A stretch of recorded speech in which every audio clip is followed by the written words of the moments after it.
C'est encore qui a fatigué beaucoup de personnes en classe. Ça c'est des souvenirs, hein, les gars.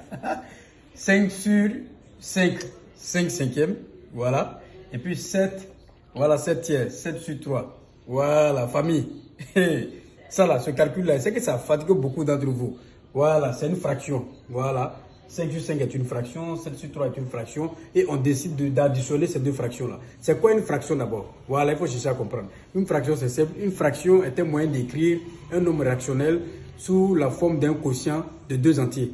Et ceux qui vont se poser la question, nombre rationnel, là, c'est quoi? Un nombre rationnel, c'est le quotient de deux nombres entiers. Exemple, 5 sur 5, c'est un nombre rationnel. 7 sur 3 est un nombre rationnel. 100 sur 3 est un nombre rationnel, ainsi de suite. Famille, voici l'exercice là qu'elle a. 5 sur 5 plus 7 sur 3. Voilà. Je m'en vais, je vous laisse. Je vais revenir dans 1 minute. Voilà, je reviens dans 1 minute. Et puis je vais voir en commentaire le résultat que vous avez mis. Voilà, il y a un piège dedans, mais je vais voir. Je vais voir ceux qui sont forts en mathématiques aujourd'hui là, je vais voir. Donc, ne quittez pas. Hein. Je reviens tout à l'heure. Dans 1 minute, je reviens. Hein, restez là. Voilà, restez dessus, restez sur la ici. Je reviens dans 1 minute pour voir vos résultats. Et paf. Alors, le professeur Alain Lucas est de retour. Hein? Alors, 5 sur 5 plus 7 sur 3. Comment calculer ça? Voilà. Je sais qu'il y a des gens qui vont faire comme ça. Voilà. Je vais changer le bic rapidement. Je sais qu'il y a des gens qui vont faire comme ça. Voilà. Il y a des gens qui vont faire comme ça. Il y a des gens qui vont faire comme ça. C'est bon, mais c'est trop long. La meilleure solution là, c'est quoi? Tu commences à simplifier ici déjà. Voilà, 5 sur 5, ça te fait 1. Tu écris 1 en même temps pour gagner un temps. Tu vois? Plus 7 sur 3. Et puis attends, quels sont les résultats qu'ils ont écrit en commentaire là-bas? Ils voient 2 demi, 3, 4.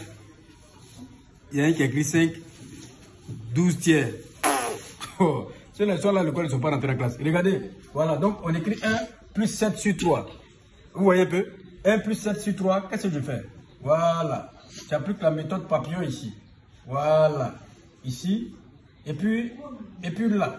C'est simple. Je fais quoi? Je fais 1 fois 3. Ça fait 1 fois 3. Voilà. 1 fois 3 plus. Voilà. Il y a un 1 qui est caché ici. Tout nombre est une fraction. 7 est une fraction. 3 est une fraction. 10 est une fraction. Donc 1 aussi c'est une fraction. Son dénominateur c'est 1. C'est pourquoi j'ai mis 1 simplement en bas. Donc j'ai fait quoi?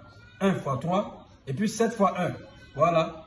Plus 7 fois 1. Le tout sur quoi? Le tout sur 1 fois 3. Alors, cela revient à quoi? 1 fois 3, ça me fait 3. Plus 7 fois 1, ça me fait 7. Le tout sur quoi? Sur 1 fois 3, ça fait 3. Et le résultat que je trouve n'est rien d'autre que 10 sur 3. Alors, ce résultat-là reste intact. Ça, on ne peut pas simplifier. Voilà, donc 10 sur 3, ça reste comme ça. Voilà, voici mon résultat. Et c'est fini, famille. Si tu as aimé et si tu as encore les frissons des fractions, voilà, like et puis partage cet exercice-là. Allez, on se retrouve demain encore pour un autre exercice avec le professeur Alain Lucas.